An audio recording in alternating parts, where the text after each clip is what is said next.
Hello, everybody. Welcome to the United Stand. It's Thursday night, and it is your fix of everything that has happened in the week, which was quite a lot. It was a very emotional, weird night last night. We're going to touch on that, on what spun off from it today.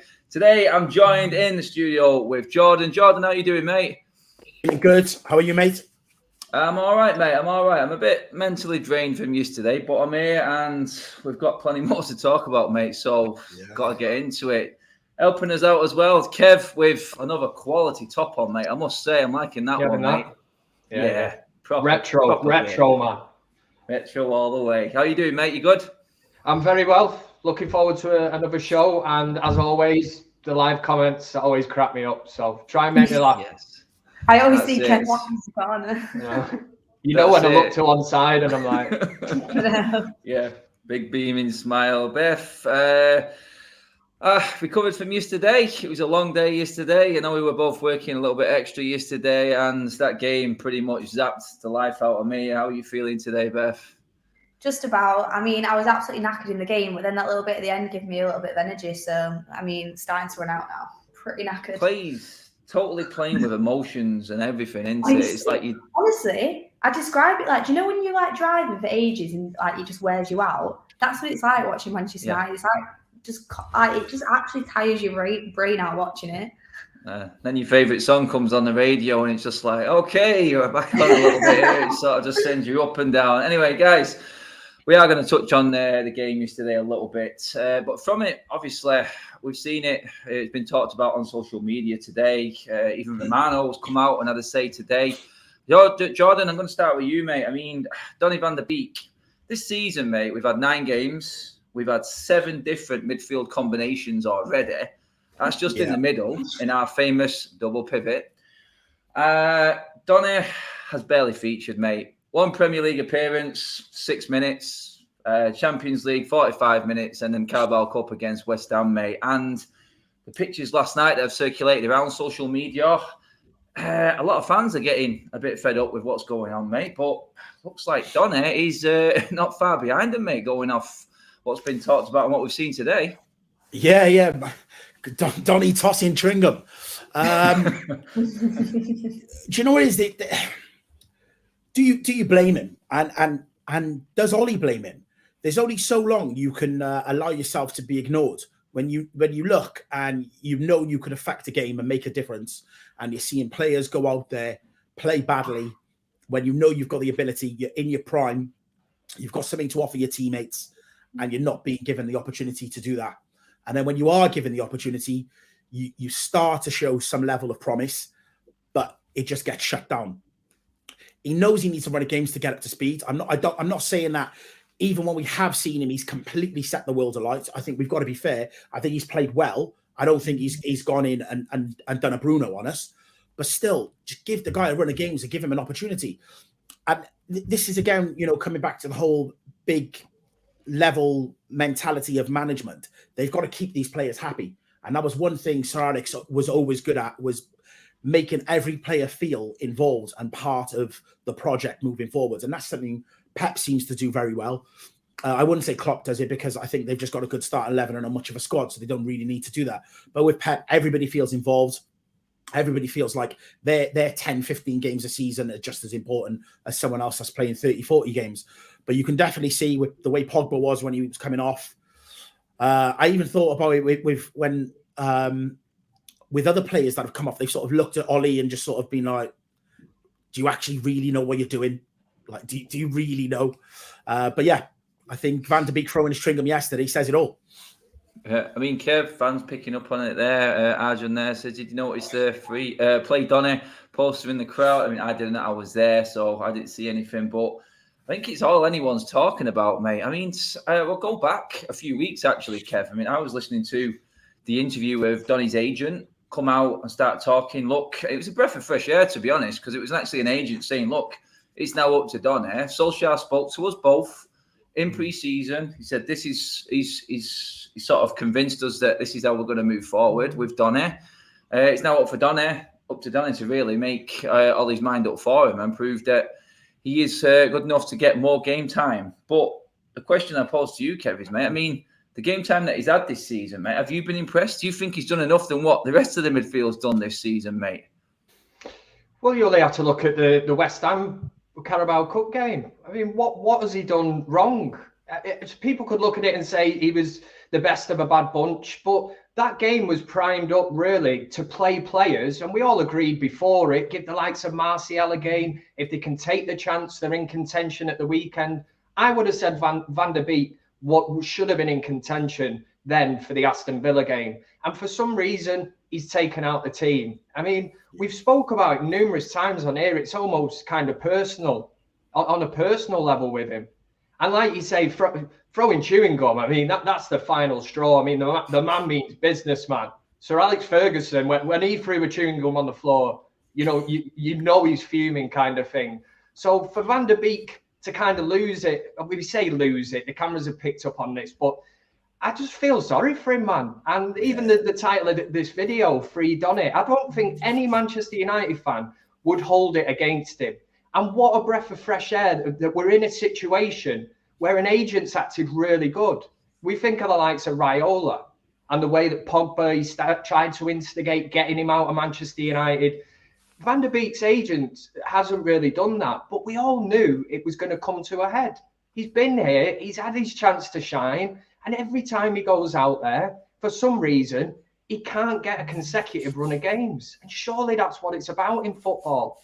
Like at the minute with Jadon Sancho, you think he needs a run of games. No point starting him, bringing him off, let him get into his flow.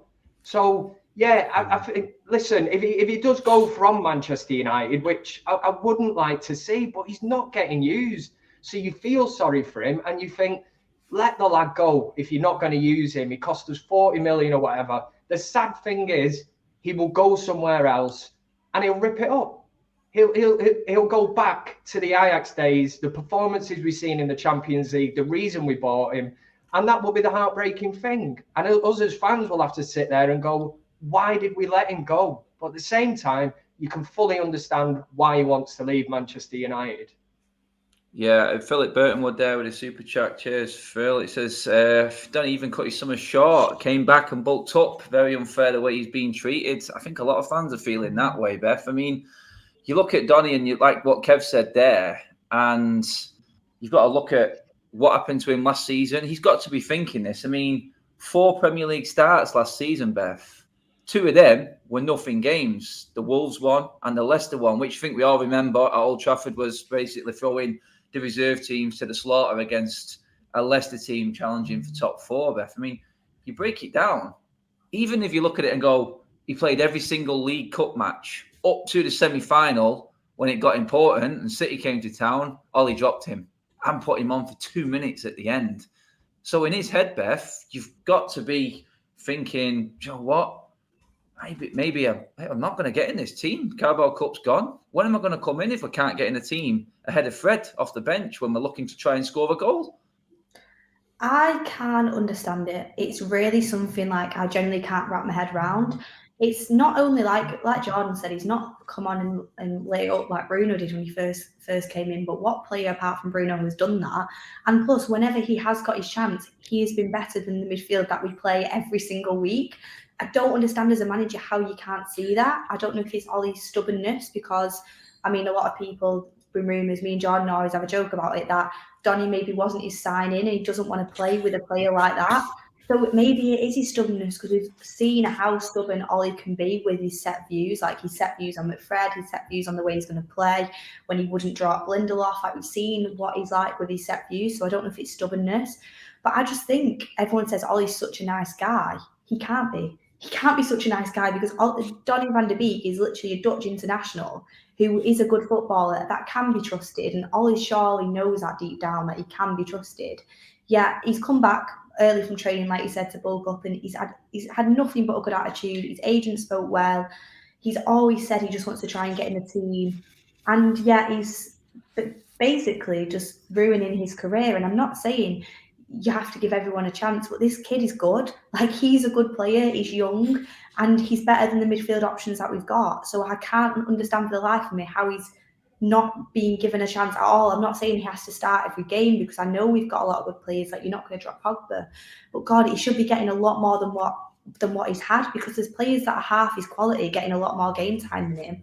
And I just think it's unfair. I don't know what he's going through all his head. I don't know if he generally doesn't rate him, or I don't know if he's just stubborn about it not being his signing. I'm not sure. What I can't understand for the life of me is why you would convince him to stay when we saw in his interview that he was on the verge of going to Everton. Romano said he was on the verge of going to Everton at the transfer window, yet Ollie convinced him to stay. That if you just convince him to stay because of injury and you're lying to the kid, which he must be, I just think that's completely bang out of order.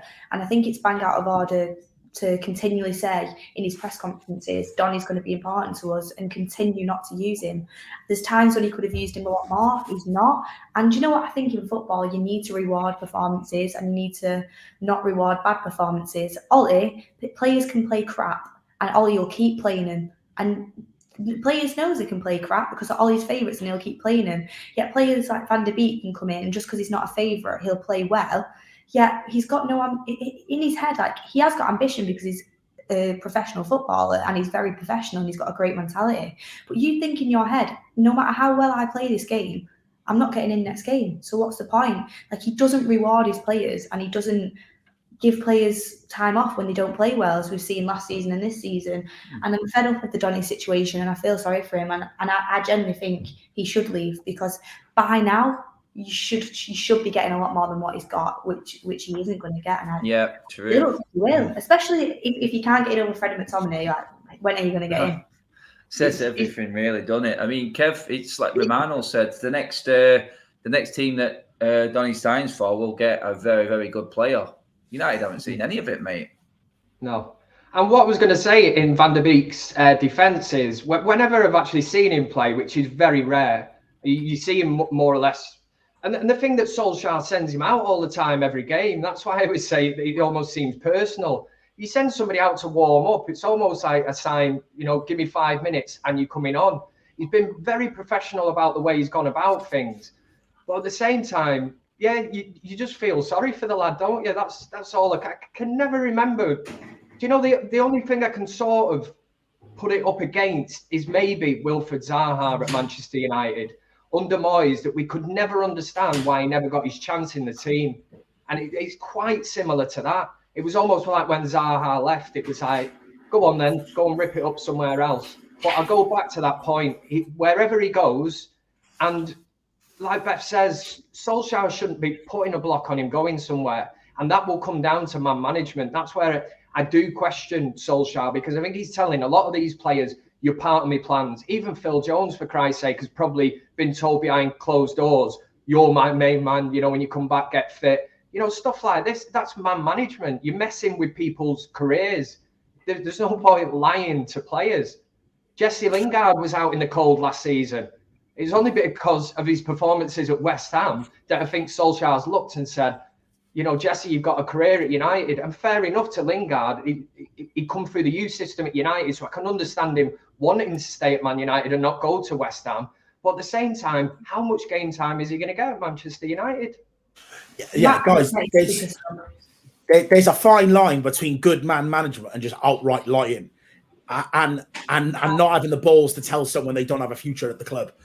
And I think those lines have got quite fuzzy for Ollie, because there's certain players that he must know deep down are not going to get minutes. So why hold on to them? They're assets. They could be sold and moved on. But also from a human point of view, someone like Ollie, not Ollie, or Van der Beek, if he really is an Ollie signing, as Beth loves to say, then free him.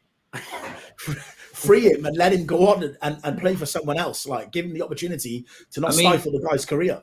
Jordan, the question's been asked. I think this would scare Ollie to death. It's like a super chat here from James says, what is the reason why Pogba and Van der Beek can't play together? He's only trying to suggest that players that start as cams can't be taught to be CDMs or CMs, as he says there. Who can defend? Ole should watch clips of Luka's career. Jordan, everyone's got the combination they think might work. It just seems like there's them odd little games in the so-called lesser games for Ole, where doesn't go absolutely brilliantly, he just completely puts it to bed and says, look, well, there you go. I tried it once. There you go. It didn't quite work. And he kind of used that with his statement the other day in sort of backing up the McFred starting. It's like, well, we get more wins when Fred and McTominay start games. So, yeah, well, obviously, Ollie, that's because you're playing them all the time and no one else is getting a shout. In the Premier League, though. He's never tried Donny and Matic in the Premier League apart from... No, never. He's had Matic and Fred, I think, at Southampton. He had Matic and Pogba against Newcastle. In your head that Matic and Fred at Southampton is needed and would work better than Donny and Matic. I can't get over that. Like, I can't understand how you can actually think that is needed in that team. Baffled. So, I mean, Jordan, he just looks, to me now, I mean, here's one for you, mate. In terms of availability for Donny last season, this is not including this season, 54 games in all competitions. He was in the matchday squad, 14 starts. And like I said, 2 of them were nothing games, 3 of them were Carabao Cup. And then he dropped in for the City game. It's like, even if Donny had a good run of games, a big game comes around, and he did this with Eric Bailly last season, I can remember this. When City came or Liverpool came around, he dropped him straight back to the bench. Is there a case that it is his favourites and he won't move away from that? Yeah, I think we've said it for a while, haven't we? That he has his favourites, players that he's always going to pick. Doesn't matter how many games they play a season. Doesn't matter what the opposition is. They're always going to get on the pitch. And I feel like for Ollie, the more we all kick a fuss up, it seems like the less he's going to play in. It's like if we didn't say anything about it and we haven't made this big hoo-ha in the fan base about Van der Beek, he might probably have more opportunities, but he just seems to have dug his feet in. It's like trying to prove a point, like he's the manager and he'll pick the players he wants to pick. The comments he come out today about us being so open, that's suggested to me that Fred's going to come straight back in at the weekend. We said at the beginning of the season, it's about how he utilizes the squad, and we want to make sure that certain players play the right games. But every game just seems to be a McFred game for Ollie. That's it. I mean, Beth, relationships, when we get a deal done over the line like we did with Donny, it was quick, it was done professionally. Van der Sar, who I think a lot of United fans would love to be part of this football club behind the scenes. He talks sense, he knows the game, and he seems to get things done. And I thought we'd cracked it with this. I thought we'd made good relationships there. Is there a case that this could go deeper with the way Ollie's treating certain players? I mean, would agents, representatives of other clubs like Van der Sar at Ajax there look at this in the future and go, hang on, let's think twice about this here, because this is obviously really, because Van der Sar will be looking at that Dutch team going forward for the World Cup as well, Beth. I'm thinking this really could have ruined the player's career. 100%, I agree with you. I think obviously Van der Sar will never really come out and say it because he's such a nice guy and he's so professional, but he will be disappointed with the way that Donny's been treated. And the funny thing is, I remember exactly when Donny signed, because we were all so excited. We just actually had a signing that summer because it was so dry. And I remember watching the Donny interview, and Donny was saying the reason why he wanted to go to Manchester United so much was because of the conversation he had with Ollie, all these plans for him at the club. Ollie really pushed the deal over the line. And then obviously Van der Sar sold him on United as well. And it's like, how gutted must you be being sold that, and then you come and then you've literally got nothing? Like, he probably thought how United used to be, like, say when Ronaldo came. I mean, not everyone's Ronaldo, but you come to the club, gives you a chance, you progress, and then you start developing your career. But recently under Ollie, and it is sad to see, like, I do think it's getting harder and harder for players to develop and kind of build their careers there. And I do think other clubs will look at that. Like, we've seen Dortmund CEO saying it breaks his heart to see what has happened to Sancho so far. I mean, I don't think Sancho's the same as Donny. I think Sancho will have a big career at Manchester United. I do think that will happen. He's only young, but it's like other clubs are starting to catch on that it's hard to integrate yourself into this team, mainly because of Ollie's favouritism and also because of the system. There is such a lack of system that is only designed for the certain players that Ollie's already got. So clubs are going to take a second look and players are going to take a second look. And you know what as well? Clubs that are selling youth, because we've seen what's happened to Diallo since he's come in. He's got absolutely nothing. And it's been so long. I mean, Mason Greenwood was the last youth player that actually came up through the system and kind of got a place in that team. I've seen kids like Alanga, Diallo, these Hannibal as well. These are very talented players that should be getting some time. Under Ollie, it ain't going to happen because he doesn't have the balls to play these players. And it is sad. I do think his squad rotation is very, very poor. And I think other clubs and players are going to start to see that, because this Donny situation is becoming very, very, very well known. Even Romano's tweeting about it like all the time now, saying he doesn't understand it either. And Romano talks to people, you know. He obviously, we all know that how well connected he is. Going to be for us, and Diallo could be like the next Ronaldo. Romano was saying that, saying everyone in Italy was so excited to see Diallo go to Manchester United and like kind of become this big talent, and we've not seen him whatsoever.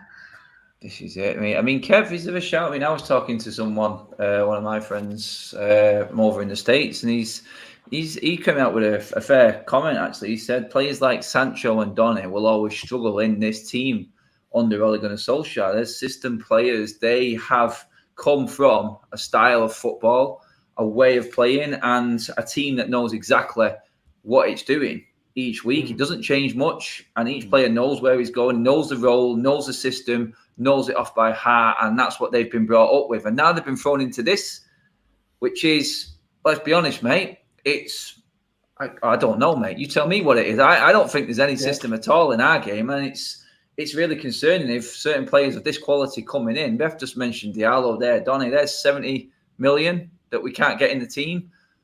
I mean, is it a case of the style of football is why these players can't actually progress for us, mate? I think it is. And I had the same conversation with a friend, and I was saying the exact same thing. You look at De Ligt, who come out of that Ajax academy as well, went to Juventus. It took him a hell of a long time to get used to the Juventus style of play, which is very kind of defensive, counter-attacking football.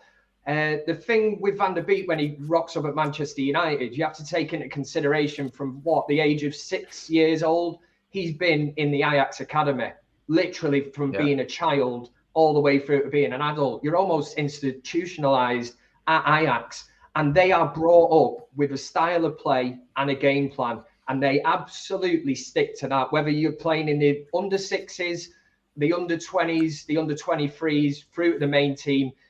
Every time you watch a team in the Ajax shirt, regardless of what age they are, it is the same philosophy and the same way of playing football. Now, the thing that I'm lost with at the minute with Manchester United is probably like a lot of fans, is what is it all about? When we're rocking up every week, I think it was Jay on the show last night, said it's a bit like Forrest Gump. You know, every week, you don't know, it's a box of chocolates or whatever. You don't know what you're going to get as a performance. And we've had this over the years. We've had it under Van Gaal, Moyes, Mourinho, and it seems to be happening again. You get to this tipping point, the crossroads, where we have to sit here as fans and debate and say, what are we about? You look at the Premier League, we know what Man City are about. We know what Liverpool are about. They stick to the guns. It's pressing, high-intensity football. And we've never seen that under Solskjaer. So the thing you question is, what is the game plan? What is our style of play? Because there cannot be any excuses now. The players, the array of attacking talent that he's got, we should be getting more out of it. 37 minutes we had to wait last night to get a shot on target at Old Trafford against Villarreal in the Champions League. Even Leeds and Brentford have their own personal styles that are so obvious, yet they have players that are way, obviously, less kind of money than us. Like, you could say talented, but that's a little bit. But you still see teams shine through. Teams, I would title them teams. It's a team game, yeah. And that's what I want to see. Like, even Chelsea, like, they lost to Juventus and they lost to City, but they're not worried because they know exactly what their plan is. They know what the game plan is. They know the way they're playing, and they know they're going to be fine. We lose 2 games and we start to literally get worried because we don't know what direction we're going in. Even if we lost a game, I would like to see us lose it in the right way. You never want to see us lose a game. You want to see like the team playing together. That's just spot on that. Because if we could see a style of players as fans, right? We've gone into this season. Let's just say we lost the first game and we drew the second game. But us as fans could see that we're actually trying to play out from the back, trying to play into midfield, use the width, getting balls in, whatever style of play he chooses. And we can get on board with that. We can say, oh, do you know what? We got beat 1-0 today, but God, we give it a hell of a go. It just wasn't our day. But so many times this season, now it's like, it just goes back to that thing of what is the game plan? What is our style of play? What would other European teams? Yeah, what would other European teams say about us? What would they be thinking and saying, Manchester United are rocking up into town today? Or we can expect, what could you expect? Because at the minute, Emery said we've got some great attacking players. Like, it's not to do with the team. We've got some great players that can cause problems. We said it before, haven't we? Definitely. I mean, Jordan, on that super chat there for Michelle there, mate. I mean, is it possible Ollie is too scared to play Donna because he excels? Then it exposes the coaching setup being incompetent and wasting talent. I mean, this love affair of Fred and Ollie trying to make a player out of Fred is to the detriment of quality players like Donny. Surely, mate. Yeah, I think it's the we talk about the United way, and Ollie says that he understands the United way because obviously, you know, he is a club legend. But there's nothing about the way we play, the way we use the squad, the way we use the youth from Ollie that suggests that we're playing in the United way.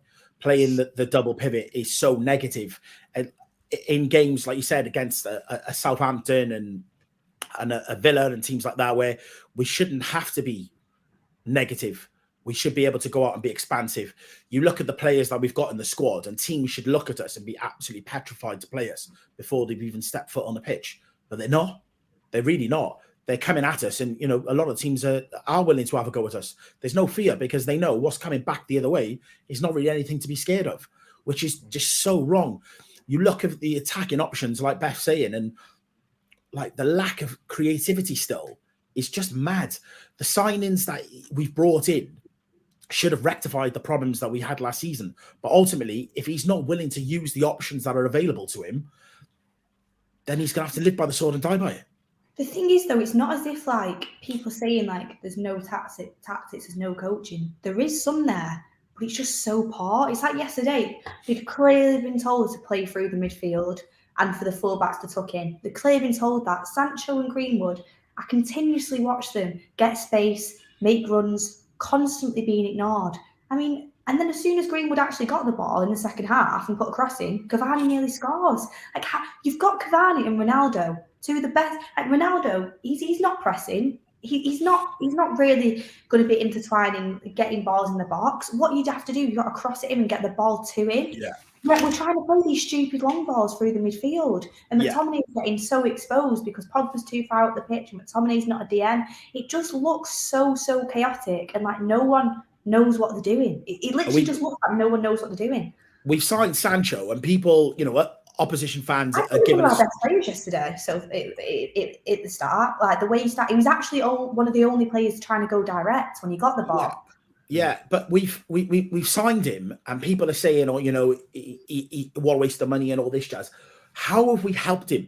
We haven't helped him. We've put him on the pitch, and we've played the exact way he doesn't want to play. What we've signed him to do, we're not allowing him to do it. So how many more players do we need? Attacking players do we need to keep bringing in and going? There's a lack of creativity. We're not giving these players the opportunity, and that has to come down to the manager and the management. If the manager's not going to change, then it's on him to change the management. That's it. I mean, halfway through the video already, guys. Don't forget to hit the like button as well, guys. Give the video a like and obviously share it as well. Let's get more people in on this conversation. You guys just took us right into the next point I want to talk about there. I mean, I spoke to quite a few people last night outside the ground, and everyone who did come up and have a chat with us, thanks for coming up. It was absolutely brilliant, and loads of fan vlogs coming out there as well, guys. So if you are at the ground for the next game, come over, have a chat.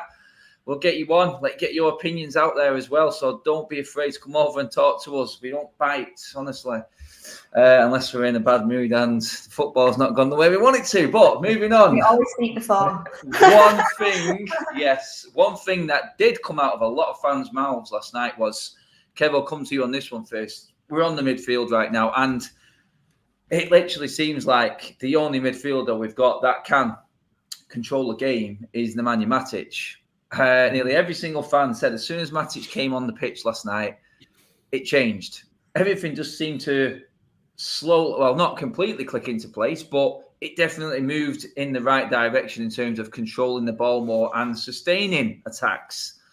For you, mate, it's sad to say that it's all the old players that are really doing it for us at the moment. We'll get onto Cavani as well in a minute, but what's going on, mate? It's like none of the young ones are improving, and the experienced players are really pulling us out the crap at the moment, mate.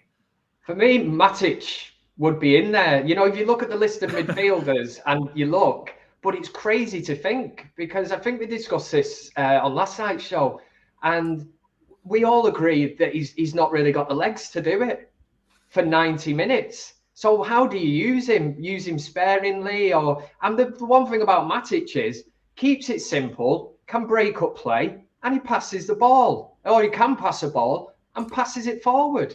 Look at the game against West Ham. He brings on Matic and Lingard. Matic plays that ball into Lingard. He still had a lot to do. Fantastic finish. But it's that forward thinking. And you do not get that with Fred. Fred is not wired up to do stuff like that, to pass a ball forward. And I'm sick of I've said it before, man. He's a professional footballer. And you've got players like Pogba and that going over to him and telling him to get his head up. Look when you pass. Get your head up. It's basic stuff of being a footballer. This is the most basic thing that you've taught as a child. Get your head up, left, right, look over your shoulder, pass the ball, move. And with Fred, and this is where it comes back to the Donny van der Beek thing. Donny van der Beek, if you think of the performances he's put in, and I know there's not been many of them, he's never scored low if you were giving out a rating. But how many times would you have said that Fred in a Manchester United shirt, which I know he's played a hell of a lot more, but I'm talking a rating of what, about 3, 2 or 3. There's been, and I probably count on 2 hands. He's had a couple of minus 1s and 2s. Yeah. He's had shockers, absolute shockers. And again, Van der Beek hasn't had the chance, but what is he supposed to do? And I look at that, and it has to, I don't know. My Jordan, I got in late last night, mate, obviously, and I've only just caught up through the day today about what was said after the games and whatnot. And I heard Ollie talking about the way he set his midfield out to be a little bit more attacking. And I'm like, did that explain why I could not figure out where Paul Pogba was playing last night? Because Pogba was crap last night. I'm not going to beat around the bush. I couldn't tell you where the man was playing. And if that was Ollie's idea of changing up the midfield and making it more attacking, then there's the floodgates. There's the door. He's opened it. There you go, Villarreal, because they carved us open at will, mate. I mean, how do you dissect what he's saying there and how he's tried to set that midfield up? For me, personally, it didn't work, mate. How did you see it? It didn't work. And to be honest, after 2 and a bit years, I'm actually just fed up of listening to Ollie in these pressers and the stuff he's coming out with. We spoke about this as well. You know what I mean? Like, I'm just fed up of it. Like, and this is what I was saying the other day. Do you know what? You are a club legend, and I really don't want to start looking down on him in a negative light because of what's happening at the moment. But he's really taking the fun away from watching our team. Like, I went up for the Newcastle game, and the atmosphere with Ronaldo coming back and that buzz, we should have rode that wave for a good few months. And literally a game later, it was back to sort of that negative life, just mind-numbing football that we seem to be playing. And we've bought really creative players in Ronaldo and Sancho. And him saying that we were set up to be attacking, where? What do you mean? What was that? Like, I don't get it. Nothing seems to be changing and moving on. And any team that is set up well and has got decent midfielders that got a bit of know-how about them are always going to nullify our team. And I tell you what, I know the second half of the show we're going to be talking about the weekend. You look at Everton's midfield. I know Everton are not having a good game. We'll have a on the weekend against Everton. They'll give us a hard time. Oh, they will. I mean, Beth, I'll touch on that midfield again. It looked like McTominay was isolated an awful lot last night. And question there in Super Chat. It's a question for all four of us, he says, in fact. For me, Lindelof had a good game yesterday. So with Villarreal counter-attack, would Maguire have been able to cope with their pace on the counter-attack? I mean, Varane was struggling at times as well, Beth, last night for me, the way we set up. Pogba, like I said, non-existent. McTominay isolated. Worst case scenario, really, that for us. And it showed. And apart from David De Gea, we'd have been looking, and Ollie would have been looking like a right mug last night.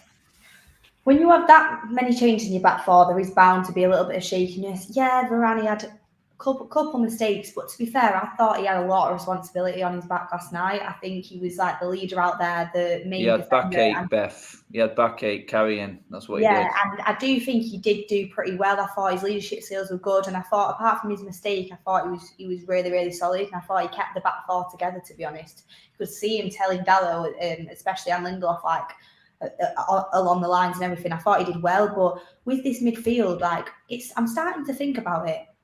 And I'm like, so Pogba and McTominay doesn't work. McFred doesn't work. Pogba and Van der Beek probably wouldn't work. We've not really seen it. I think Fred and Matic definitely doesn't work. All these combinations that don't work. And then you've got these players, guaranteed, yes, you don't have a wide selection. But then you think, you've got Carrick and McKenna, you've got these players that have played football and should know the stuff. Is it a coaching issue when it comes down to the midfield? Is it a coaching issue if none of these combinations can work? Like, the midfield is the most important part on the pitch, and every single game, that's the first thing we go to criticise, because it is our weakest point on the pitch, and that shouldn't be your weakest point on the pitch. That should be the first thing as a team that you try and address. And the fact that Ollie keeps going along with these midfield problems, and he doesn't seem to be addressing it. He had the transfer window to address it. These problems were still there last year, and he's still not addressing it. And in his presses, he's actually saying that he thinks we have a good midfield in Fred and McTominay. It's crazy to me. But what I can't understand about Ollie is when he comes out in his presses and he says these things, like, do you think we're stupid? Do you think we're blind? Like, I've sat there at Old Trafford and watched the game. You did not play attacking football. I sat there for 90 minutes, tearing my hair out. Don't come and tell me after the game that we played attacking football when I watched it and we didn't. Own up to it. Say, yeah, we tried to maybe play a bit more attacking with Pogba and McTominay, but it didn't work. It did not work. And these are the things we did wrong, and actually do a tactical analysis of yourself instead of just lying to the fans. Again, it's really, really frustrating me because you can't go out there and play that way. And then after the game, it's like at the Aston Villa game. Well, I thought we broke the play down well. We should, yeah, but if that's the only point that you can make out, we didn't play well, did we? Because we should be dominating Aston Villa at home. It's so frustrating for him to come out and look like he's happy with these performances because he really, really shouldn't be. You are at where I was a year ago. No, but it's really starting to grate on me. Like, it really, really is, because every week I'm seeing the same things, and then I'm seeing him come out and try and say we play well, or try and say we play attacking with wingers. That's not how you're playing. That's maybe how you want to play, but it's not what you're doing. It's what you're dreaming and what you're envisaging. But welcome quickly, just welcome a new member there, YV. I don't even know how you pronounce that as a new member name, but welcome to the United Stand, my friend. I mean, we've got to get into the West Ham game shortly, but one thing I did want to also bring up, and it comes down to the midfield again, and in the complete wrong area, Kev. For me, I'm looking at it going 1-1. We've got to win this game because pressure's on if we don't. And even Beth touched on it there, even Ollie's attacking substitutions are getting overly defensive now, because last night we had Fred at wing back. He seems to find a place for this man anywhere on the pitch, Kev, mate. I'm looking at it going, hang on a minute, I'm sure Martial's on the bench. Do we need a goal? Adam, we won the game when Fred come on, mate. Fred got pretty decent. That's what, and that is the problem. And what Kev just said there is what Ollie will use in his stats and building up everything to defend himself later on. Beth touched on it there. Kev just made a comment there. This is what Ollie will say. It's like Fred came on, he was involved in the goal. Well, yeah, you put a cross in. It was an half-decent cross, which Ronaldo and Jesse Lingard made work. Fair enough, but why isn't Martial coming on earlier on in the game? Why is Fred even thought about ahead of a Martial in this, Madness. Kev, mate? It baffles me, mate. I Madness. don't It's understand it. And do you know what, mate? The guy next to me, I said this in my fan vlog. The guy next to me went, who's that there? He said, is that Fred? All right, mate. See you later. I'm done. I'm gone, mate. I'm not watching this guy play. This is what he's doing to the fans. They're all over the place, mate. I mean, we won the game in the end, mate. But I'm looking at, again, the scenario of Donny van de Beek, Sancho. Even Pogba on this, mate, because when Rashford comes back, I don't know where Pogba's going to play. Martial's mindset right now, Fred getting ahead of him. I mean, I can't remember the last time Martial had an impact for his football club, mate. And for me now, and Jordan touched on it, managing big name players. This is a big job he's got right now. I think he's struggling, mate. I really do. Yeah, I think Martial's another one that probably needs building up, bit of an arm around his shoulder, would certainly not respond well to criticism. But I think the final nail in the coffin on Martial's Man United career was that performance against West Ham. And I know as a team it wasn't brilliant, but for me, the body language and everything just suggested that is a man that has had enough at Manchester United and does not want to be there. And he's in the exact same boat as Donny van de Beek, because I'm not sure whether I speak for everybody here, but this is a player, Martial, who you just know for a fact he'll go somewhere else. And again, at the risk of repeating myself with the Donny van de Beek thing, he'll rip it up somewhere else. I think you're right. We know there is a player in there. He's fantastic. Again, what it comes back to is what I'm saying earlier about man management. You need to be able to manage these players. You know, be able to tell them, listen, you're not in the team this week, but it's because I'm looking ahead. We've got games ahead. I'm going to play you then. And that's how you keep players happy. How did Sir Alex Ferguson manage to keep Cole, Sheringham, York and Solskjaer happy in 1999? You know, we had lots of games. He managed to rotate them. Looking ahead, we've got a big FA Cup game. We've got this, that. And that's how he managed to do it. I don't see how Solskjaer can do it. I think it comes back to that point of him telling everybody, you know, you're going to be playing, stick around. There's a place in the team for you. There's too many players to select, and it does not make any sense. Yeah, I was remember reading in Sir Alex's autobiography about certain players that he, over the years, that conversations that he had to sit certain players down, players that he really cared about, but be honest with them and say, look, you know, it's not going to happen for you this season. You're not going to get the games, so it's better to move on. Ollie doesn't have an emotional attachment to Tony Martial. He doesn't have an emotional attachment to Van de Beek. Sit down and just be straight with them. Look, it isn't going to happen for you this season. It's better for you to move on. Have those conversations rather than seeing the poor guy sat on the bench and having to toss Wrigley's at him. Do you know what I mean? It's crazy. And look at the FA Cup final '99, right? And we'll put this here and say, right, Roy Keane, inspirational captain of Manchester United, gets injured. Sir Alex Ferguson decides to bring on Teddy Sheringham for Roy Keane, right? And that is not a like-for-like change. Within a matter of minutes, he sets up, scores a goal, doesn't he? Sorry. Yeah. Scores a goal. Did he set one up as well? Whatever. He had an impact on the game. Would Ole Gunnar Solskjaer ever make a change like that so early on in a game? And that is because he's probably seen the way the game's going. We bring Teddy Sheringham in, play that number 10 role, sort of, you know, just ahead of the midfield. Absolute game changer. Solskjaer would not, because he would just swap automatically. If Fred gets injured, Matic is on. You know, it's just like for like. There is no gamble. There's no let's go for it. It's just like for like changes.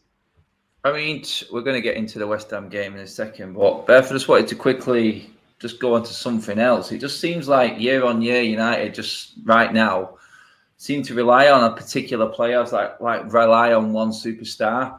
It just seems like we've turned into the Ronaldo show. And I know it was all about him last night. It was the big night, breaking the record. He's broke every single Champions League record there is to break. We're grateful that we've got him. But I'm looking at it going, is that what we've become now? It literally is. And I said it last night. I said, United right now is like a house with drywall. And all we've done is gone out to the designer shop and got the most expensive wallpaper in the world, and we've just plastered it over the crap in the wall and hope that it looks good and it does something for us. Then you know what? Maybe you could sell the house. But then when the surveyor comes in and you break it all down, you look at the squad and you work out the coaching and everything like that, it's an absolute mess. Cavani left wing last night, Beth. Ronaldo, don't know where he was playing in the end. Where was Lingard? I had no idea. And it was like Ollie just threw everything he had out there. And in the end, that completely bamboozled Villarreal. And they didn't know how to deal with it because, let's be honest, we didn't have a clue what we were doing, Beth. Yeah, it was the same as what we usually see sometimes when we're trying to win a game, when he just makes random subs and kind of you don't know where anyone's playing. I mean, it did pay off. I thought Cavani was a great sub to have. And you know what? I don't think Ronaldo played that well last night, even though obviously he scored that goal. The thing is with Ronaldo, you need to be playing football where there's constantly balls going into the box and where you've got a midfield that's going to feed him. He's having to drop so deep to come and try and get the ball. And then he's not going to do your pressing for you because we know he reserves his energy for when he's going for them goal-scoring opportunities. So what you need to be doing with Ronaldo is constantly be on the front foot, getting balls into that box. When we don't play like that, which is yesterday, you see him dropping deep. There's holes opening up in midfield because we're not defending from the front. And this is, you've got to, if you have Ronaldo in your team, you've got to play an attacking style football that is going to accommodate him. With Cavani, you can possibly get away with playing the way Ollie's playing because he's going to constantly close down the striker. He's going to constantly move into these spaces. He's going to constantly move in them positions because he's such an energetic number 9. You're not going to get that from Ronaldo. But what from what I saw yesterday is, one, you can't take Ronaldo off because we've seen what he's capable of. But 2, also, you have got to play Cavani because he's such a good forward player and he's got so much energy, and he really did change the game, I thought, with the pressure that he started applying to the defenders. So Ollie's got to kind of work out a way now, which should have been done in the summer when we knew we were getting Ronaldo, of how to get Cavani and Ronaldo into one team. I'm not saying they have to play 90 minutes together, but they need to play together a lot more often because Cavani's too good to be sat there on the bench every week. That's one thing I'd say on that. But another thing I just wanted to quickly add in, I was thinking about it then. Don't want to go back over the same points, but I generally think we played the most attacking style of football. Do you remember in lockdown when it all got shut down and we came back from lockdown and it was all behind closed doors? I think it was the front three of Martial, Rashford, Greenwood, and then you had Matic and Pogba and Bruno. And Freddie McTominay were nowhere to be seen. I'm not saying it's down to them, but Matic, Pogba and Bruno, that midfield, it works so well. And we were actually playing with flair on the wings. We were getting crosses into the box. I mean, Martial was actually getting chance after chance. Like, I'm not saying that Martial has to start and Greenwood and Rashford have to start, but we've got, like, Charlotte always got a thing in his head. That was when our football was probably the most attacking. Yeah, we had defensive problems. What we truly need is a replacement for Matic because obviously you can't play 90 minutes every game. That is what you need to kind of make that forward line tick, and how he's not thought of this yet already is baffling to me. But yeah, back onto that point, Cavani has to play more. He 100% does. He gives so much to the attack. But Beth, like first choice number 9. I totally agree with you about what you're saying about Cavani, and the whole world can see that we need a replacement for Matic. Ollie can't. Ollie is happy with McFred. He is happy. He didn't ask for a CDM. Yeah. Therefore, if there needs to be a change, it's got to be him, because it's not going to change. This is who he is. This is how he sets us up, and this is how it's always going to be. We're 2.5 years in. I'm saying it. I've said it. He can't think he's going to win something with that, though. He can. He clearly does. He's been in a title-winning team before. He's been in a title-winning team before. Trophies are for egos, Beth. He's happy with the squad, isn't he? The thing is, people can't be sat there thinking that midfield's good enough. Do you know what? Exactly. This is why I bring up the point about the superstars and the players. It's like Ollie last night would look at that game and go, Ronaldo, that's why I left Ronaldo one, and I've been proved right there. So let's move on to next week. Nothing to really worry about this week. The game's won. All right, cheers, mate. It's like we Rashford on every game. This is it. So this is the problem now. I mean, Kev, we'll get into the team, how you would play it for Everton this weekend, mate. But everyone's talking there, and you would put Cavani up as your number 9. It's your first choice number 9. Is that right? Easily, every single day of the week. Every day of the week. Now we've got to look at it and go, Rashford coming back, who misses out? Because he's going to end up having to play. And I would not bet against Ole shoehorning Cavani and Ronaldo into the same team. And I just want to get your opinions on Gary Neville's best United 11 on that, because he had Cavani and Ronaldo in his 11. He had Greenwood one side, Ronaldo left, and Cavani in the middle. Kev, for you, I mean, you said you play Cavani. Does that mean you would keep Ronaldo somewhere else, or would you drop Ronaldo for Cavani? I wouldn't drop him. I'd get him in the team. I don't see how you... Do you feel like he has to play no matter what? Who, Ronaldo? Ronaldo. Oh, Cavani? Yeah. Oh, both. Ronaldo. Yeah. I think you can get them both in the same team. How exciting would that be? And you know, say two up front. Yes. Why not change it tactically? If it's not working and you can't find a right central midfield pairing, he's obsessed with playing these two holding midfielders. We had to put that shit the other week against Villa at home. And that's the thing that gets me. He plays two holding midfielders against Villa when we've got our strongest back four in play. Last night against Villarreal, we got Varane and 3 players that do not play week in, week out at Manchester United, a makeshift sort of 3 players at play. And yet he plays McTominay on his own as the holding midfielder against a team who prolifically draw games and are tough to beat. And, you know, they beat us in the Europa League final. It makes no sense to me. It should have been the other way round. In the Villa game, go with a one holding midfielder and go a bit more attacking. And last night, when you actually need the protection, even though it's at Old Trafford, but the fact you've got Lindelof and Dalot, who I thought had an absolute shocker, you needed that protection in there last night. So to me, that it doesn't make any sense at all, the way he has thought about that at all.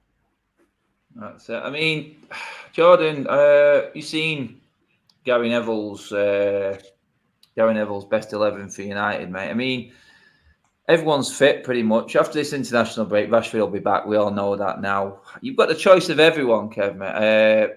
Jordan, mate. I mean, starting with Everton this weekend, because obviously if this is a game I think Ole, he has to win it. We can't go into the international break. I don't think he can afford to go into the international break leaving 2 weeks without football and a bad result against Everton hanging around. How do you play it? If Maguire is fit, Shaw's back, does the back four just go back to how it was? We've seen Kev touched on Dalot having a shocker last night. Tellez scored the goal, but unfortunately he's behind Shaw, who's in, well, not great form, I don't think, compared to how he played for England, but we know he is one of the best left-backs around at the moment. I mean, back four speaks for itself, mate, but how the hell do you balance the rest of that team, mate? What's your pick for Everton this weekend? Yeah, again, it's we keep saying it. It's about utilizing the squad and making the adjustments depending on who you're playing. For me, Greenwood still get played, Ronaldo up top, and I think we have to play Sancho through this period to get him up to speed with the league and get players used to playing with him. I want to see Matic and Pogba. I feel like the assists that Pogba had at the beginning of the season, although he's gone a couple of games without really offering any sort of goal contributions, is when he plays in the middle rather than out on the wing. I think he's wasted there. We've got better options. So for me, that's how I would set it up. Is how he has been setting it up. You've got to get McFred out of there. I remember when McTominay wasn't fit and certain people were calling for it's because we're missing McTominay. We're missing Scott. We ain't missing Scott. It's not that we're missing Scott. I'm not digging you out, Beth. I'm really but I'm saying when Fred plays, you do, because they need each other to play. That's my opinion. If Fred can't play with Pogba, it doesn't work. Fred shouldn't play at all. That's what I'm saying. Fred was playing with Pogba, therefore he missed McTominay there because it just wasn't working. Or Fred and Matic doesn't work. Yeah, no, agree. Fred and Matic is not right. Do you know what I mean? That shouldn't happen. It's like mixing peanut butter and Marmite. It shouldn't happen. But I want to see Matic and Pogba in there. We keep saying that Matic can't play the games or whatnot. Well, just let him play the Premier League games. That's the competition for me. That matters. If we're saying that he hasn't got the legs, just play him in the Premier League. This is a problem I have though with McTominay. Going back on that point, is he's such a hit and miss player. Like, he's never going to be amazing, but like, he can have games where was so bad, doesn't pick up the ball, doesn't do anything, which was yesterday. But in big games, he can turn up. Like, you either get good Scott McTominay or absolutely non-existent, and it's so frustrating. True, that is. He can have good games. He can have some good games. He was one of the only players. He plays well against Leeds. Yeah, he does. The only one who had the balls to show up to that. I mean, Beth, on this now, mate. I mean, Gary Neville put Pogba and McTominay. I think. No, can't. I think we need to. I think Pogba needs to play in midfield. So is the only option Matic and Pogba?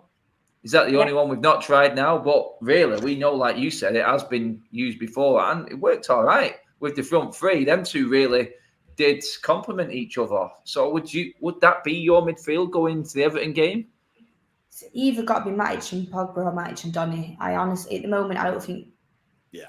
I don't mind which one, because I do think Donny deserves game time. I don't think Pogba's been great the last few games. I do think that's due to the way he's kind of being played.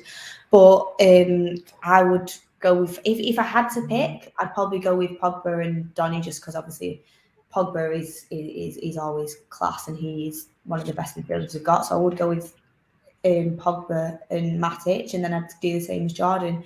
Greenwood still gets in, Bruno, Sancho, Ronaldo.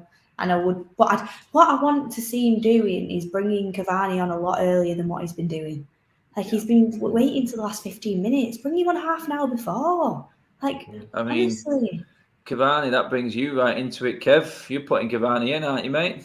Yeah, without a shadow of a doubt, mate. And do you know, the thing that sets him apart from anybody else at Manchester United was when I seen him last night. Matic plays, and again, I'll go back to Matic playing a forward pass, which we're not used to from midfield. Ricky's loving you right now. He's noting it down, mate, for when he speaks.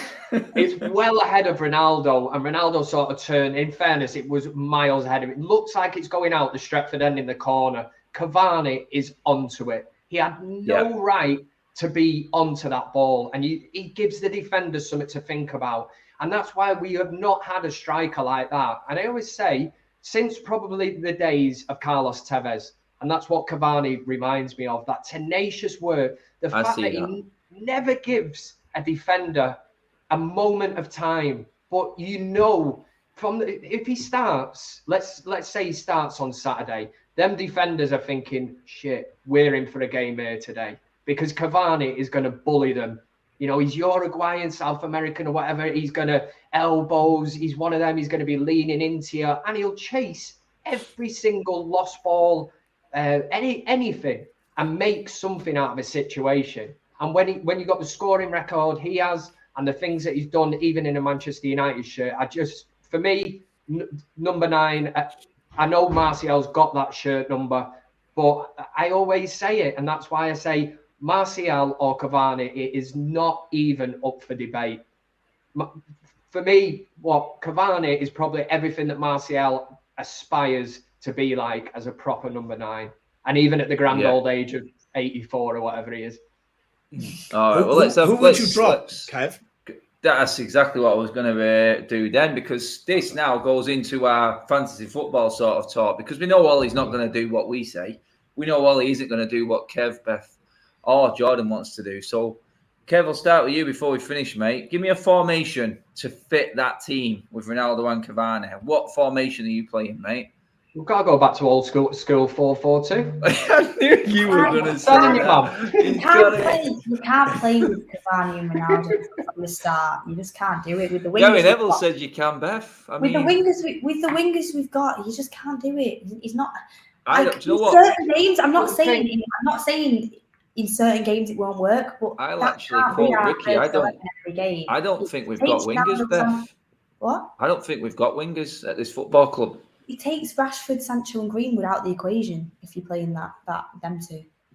And that's the decision he's got to make, isn't it? Because last night, without the old school, like I said, we wouldn't have got. Ollie would have been looking down the barrel of the gun without the old school players. And I don't know why these younger players aren't progressing. You could blame Ollie. You can blame the coaching again, because I'm seeing regression in Martial. Rashford has been on point so far, thankfully. Greenwood, yeah, okay, no problem at all. But I'm looking at other players around and going, yeah, we're not getting anything out of... McTominay is not improving for me. I'm looking all around the pitch. I mean, Jordan, how would you play it, mate? What would you do if you had that team? What formation would you play? Yeah, I think he's playing the right formation. For, You like the 4-2-3-1? I think so. I think it's the personnel that's going into it. I think that's the issue. I think honestly, it's the engine room that he's got wrong. I said a long time ago. I remember having a conversation with Beth. We were talking about Sancho, and I said I would rather sign a Basuma or someone like that than sign Sancho. And everyone kicked off and was like, he's mad. The Welshman's lost the plot. What's he saying? And the reason I said it is because the balance of the team isn't right if we can't get the central midfielders right. And that's what we're seeing now. So we didn't fix the original problem. So it's not the formation, it's the personnel within it. So formation is good. Beth, for you, 4-2-3-1 works. You can't play Cavani and Ronaldo, so would it just be a case of Sancho, Greenwood either side of Ronaldo for you then, with Bruno behind? Or like some people saying, can you push Pogba into that Bruno role? Can Bruno drop into a midfield? Can you throw a spanner in the works, Beth, and mix it up? At the moment, I've got to say, I do like the 4-2-3-1 as a formation. I think that formation, it's not why I play it, but I think one of the reasons why it's so good is because it gets the best out of Bruno. I think Bruno thrives in that formation. He has to be a number 10 for us. It did switch to 4-3-3 at times last night, though. Yeah, and it wasn't working. It wasn't good. I mean, Bruno can play deeper, but I just think you're going to get his most creative, best self when he is playing the number 10 role. And I think Pogba can play that deep line role. The only issue is, which is what Jordan said before, you don't have the crucial part of it, which is the CDM to go with it. If you had that, I think the formation would be fine. I like playing with wingers. I think Rashford on that left wing when he comes back without injury will be great. And I do think Greenwood's more of a striker, but he can still play as that right-sided winger / forward. And Sancho as well, if he actually finds his feet and we kind of start playing a system. I mean, it's a lot to ask. It's the way it's been coached. I would play that formation with Sancho, Greenwood on the right, Rashford on the left, Pogba in midfield, Bruno's the cam, Ronaldo up front, but I would be giving Cavani a lot more game time, a lot more, because I do really rate him and I do love having him at the football club. And you could do that with a good manager and a CDM. You could, I'm telling you. Yeah. Is there a case, Kev, before we finish up, mate? We've seen Pogba and how disciplined he is in that position for France. It's non-existent for Manchester United. Or is that simply because Ollie's told him to go and do what he did last night, which for me looked like he had a free role? Again, we're looking at the personnel in these positions, but then you've got to look at the instruction from the coaching and the manager in that formation, mate. And that, to me, is another key ingredient of why this formation isn't working as well as it could, like Beth and Jordan said. He's clearly was instructed to play that way last night for me, and he doesn't look comfortable with it. The easy thing for France is he's got N'Golo Kante next to him, who for me is the best in the world at that job. I'm not saying he can make anybody look good, but that's where we talk about having the right blend and this midfield duo where it works. You've got an attacking talent, you've got one that breaks up play. For me at Manchester United, if Pogba is playing in a midfield with the likes of Fred or Kante, Pogba must love going to play with France because he knows exactly what he can do. But he's also got a manager in Deschamps in France who really, really trusts him.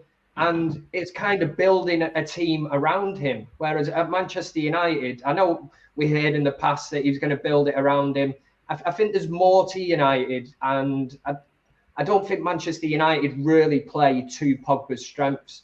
The main reason I think he still probably will leave on a free transfer as well. I've always stood by that. Yeah, I mean, guys, there's so much we can talk about tonight. Like UFC there, just wanted to bring that in on David De Gea. Definitely right in terms of, I did sort of touch on it in terms of the big older school players bailing us out. I think David De Gea kept Ole right out of the right out the firing line last night. I'll say that for definite. Say class. We could have been 4-0 permanent. down at half time. Form is Easily. temporary. The only problem, David De Gea's form was pretty average for 3 years, but I'm not going to get into that one. Let's move on quickly. Thank God he's found a bit of form. I know, I absolutely love it. I said it last night. I've got the David De Gea back of 3 years ago, and he was the best in the world. So for me, 100%.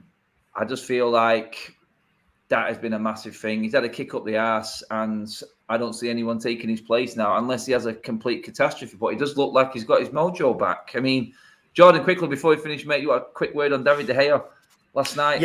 Yeah, I think the comment was right. There were certain people on the channel and in the fan base that were like, it's time to move him on and bring Henderson in. But he's world class, mate, and he's just in his prime now, so we should ride that out.